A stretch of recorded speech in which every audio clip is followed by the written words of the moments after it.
ಎಲ್ಲರಿಗೂ ನಮಸ್ಕಾರ. ನಾನು ನಿಮ್ಮ ಪ್ರೀತಿಯ ಧರ್ಮಿ. ಕಾಲೇಜ್ ಆಫ್ ಫಾರೆಸ್ಟ್ರಿ ಅಂತ ಒಂದು ಕೋರ್ಸ್ ಇದೆ ಕಣ್ರಿ. ನಿಮ್ಗೆ ಗೊತ್ತಿಲ್ಲ, ಡೈರೆಕ್ಟ್ ಇಂಜಿನಿಯರಿಂಗ್. PUC ಬರೀ, CET ಬರೀ, ಇಂಜಿನಿಯರಿಂಗ್ ಹೋಗಿ ಸೇರ್ಕೊಂಡ್ಬಿಡು, life settle. College of forestry ಅರಣ್ಯ ಮಹಾವಿದ್ಯಾಲಯ ಕರ್ನಾಟಕದಲ್ಲಿ ಎರಡೇ ಇರೋದು, ಶಿರ್ಸಿಲಿ, ಪೊನ್ನಂಪೇಟೆನಲ್ಲಿ. 175 ಜನ ತಗೋತಾರೆ ವರ್ಷಕ್ಕೆ. 4 ವರ್ಷದ ಕೋರ್ಸು. UG PG PhD ಇದೆ. ಕಾಡ್ ಸುತ್ತ ಆಸೆ ಇರ್ತಲ್ಲ, ವೀಕೆಂಡ್ ಹೋಗಿ ಕಾಡ್ ಸುತ್ತಬೇಕಪ್ಪ ಅಂತ ಎಲ್ಲೆಲ್ಲಿಂದಾನು ಹೋಗ್ತಿರಲ್ಲ, ಕಾಡಲ್ಲೇ ಜೀವನ ಮಾಡ್ರಿ. ಇಡೀ ಕಾಡನ್ನೇ ನಿಮ್ದಾಗಿಸ್ಕೊಳ್ರಿ, ಕಾಡ್ ಬೆಳೆಸ್ರಿ.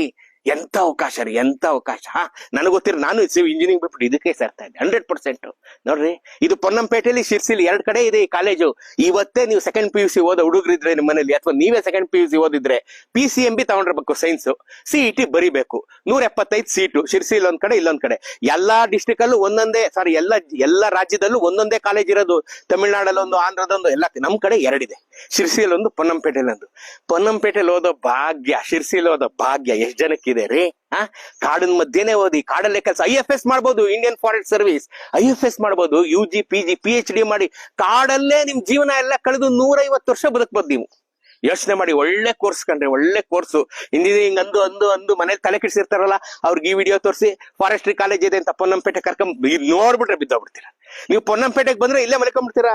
ಹೇಳ್ತೀನಿ ಕೇಳ್ಕೊಳ್ಳಿ, ಇಂಥದ್ದೊಂದು ಸದಾವಕಾಶ ಉಪಯೋಗಿಸ್ಕೊಳ್ಳಿ. ಕಾಲೇಜ್ ಆಫ್ ಫಾರೆಸ್ಟ್ರಿ ಎದೆಲ್ಲಿ ಜಲ್ಲೆಲ್ಲನ್ವೇನ್ರಿ? ಆ ಕಡೆಯಿಂದ ಕಾಡ್ಕೋಣ, ಈ ಕಡೆಯಿಂದ ಕಾಡೆಮ್ಮೆ, ಹುಲಿ, ಆನೆ ಎಲ್ಲ ನೋಡೋ ಭಾಗ್ಯ. ಲೈಫ್ ಪೂರ್ತಿ ಸಂಬಳ ತಕೊಂಡು ಇವೆಲ್ಲ ನೋಡ್ತಾ ಇರ್ಬೋದು. ಇಂಪಾರ್ಟೆಂಟ್ ಅಲ್ವೇನ್ರಿ? ನೋಡಿ, ಓದಿ, ಧನ್ಯರಾಗಿ, ಬದುಕನ್ನ ಧನ್ಯವಾಗಿಸ್ಕೊಳ್ಳಿ. ಒಳ್ಳೇದಾಗ್ಲಿ.